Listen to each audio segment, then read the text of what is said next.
സേതുട്ടാ, എല്ലാവരുടെയും മുമ്പിൽ വെച്ച് എന്നെ അങ്ങനെ കൊച്ചാക്കണ്ടായിരുന്നു.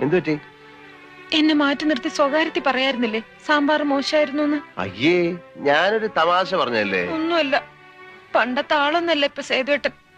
പണ്ടൊരു വിഷു ദിവസം സേതുവേട്ടൻ വീട്ടിൽ ഊണ് കഴിക്കാൻ വന്നപ്പോ ഞാനുണ്ടാക്കിയ സാമ്പാറിനെ എന്തുമാത്രം പുകഴ്ത്തിയിരുന്നു. ഓർമ്മയുണ്ടാവില്ല, ഞാനൊന്നും മറക്കാൻ ശീലിച്ചിട്ടില്ല. പിന്നീട് എഴുതിയ കത്തിലും സാമ്പാറിനെ അഭിനന്ദിച്ച് എഴുതിയിരുന്നു. കത്തില് സാമ്പാറിനെ പറ്റി എഴുതാ? വാ, കാണിച്ചു തരാം. വേടാ, ഞാൻ ചിലപ്പോ എഴുതിയിട്ടുണ്ടാവാം. എഴുത്ത് മുഴുവൻ എടുത്തു വെച്ചിട്ടുണ്ടല്ലേ? എല്ലാം ഉണ്ട്. ഞാൻ തൊടുന്ന പൊട്ട്, ഞാൻ ഉടുക്കാറുള്ള ഉടുപ്പ്, എന്റെ കയ്യിലെ കുപ്പിവിളകൾ, ഇല്ല എന്തൊരു ഭംഗിയാണ്, എന്തൊരു ചേർച്ചയാണെന്നൊക്കെ പറയാറുണ്ടായിരുന്നു പണ്ട്. ഇപ്പൊ ഒന്നുമില്ല. ആര് പറഞ്ഞു ഇപ്പൊ പറയില്ലെന്ന്? ഇപ്പൊ ആണേലും പറയാം. ആഹാ, എന്ത് നല്ല പൊട്ട്, എന്ത് നല്ല സാരി, എന്ത് നല്ല വളകൾ, ഇതെല്ലാം എന്തൊരു ഭംഗി, എന്തൊരു ചേർച്ച. മതി.